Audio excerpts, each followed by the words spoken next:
Day 76 of morning routine. Garlic తినడం వల్ల మీకు చాలా యూజెస్ ఉన్నాయని చాలా సార్లు చెప్పాను, కానీ ఫస్ట్ టైం తింటే ఎలా ఉంటుందో చూడండి.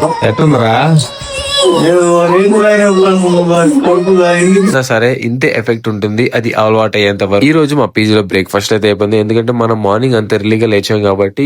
ఇంకా బయటకు వెళ్లి టిఫిన్ అయితే చేసాం డార్లింగ్స్. వస్తూ బనానాస్ అయితే తెచ్చుకున్నాం, ఇంకా ఎనర్జీ కోసం అని చెరుకు రసం అయితే తాగాం డార్లింగ్. తాగుతున్న టైంలో నాకు ఒక ఫోన్ అయితే వచ్చింది, ఏంటంటే మనకి స్పాన్సర్షిప్ వచ్చింది డార్లింగ్స్. మనకి స్పాన్సర్ చేసిన వాళ్ళు ద బీస్ట్ లైఫ్. నేను ఎన్నో మంత్స్ నుంచి వెయిట్ చేస్తున్నాను ఇలాంటి స్పాన్సర్షిప్ కోసం. వీటిని చూడగానే చాలా హ్యాపీగా అనిపించింది డార్లింగ్స్, ఎందుకంటే ఎలా ప్రమోషన్స్ రావట్లేదని వెయిట్ చేస్తున్న టైం బీస్ట్ లైఫ్ నుంచి మనకు అనేవి ప్రొడక్ట్స్ వచ్చినాయి ప్రమోట్ చేయడానికి. ఇవి రాగానే మన చేతులు ఖాళీగా ఉండవు కదా, ఓపెన్ చేసి చూడగానే మనకి దీంట్లో ప్రోటీన్ అండ్ క్రియాటిన్, మనకు ఒక పీనట్ బటర్ తో పాటు మనం ప్రోటీన్ ని అండ్ క్రియాటిన్ ని తీసుకోవడానికి ఒక షేకర్ అయితే ఇచ్చాడు. ఇవి ఎలా తీసుకోవాలో, దీని వల్ల బెనిఫిట్స్ ఏందో, ఇవి ఏ ఫ్లేవర్ మీకు రేపటి వీడియోలో చెప్తాను. ఇంకా ఈ వీడియో చూస్తూ మన పేజ్ కి ఫాలో అవ్వకపోతే ఒక ఫాలో కొట్టిండాలి. ఈ రోజు జరుగుతున్న ప్రయాణం ఇంతటితో సమాప్తం.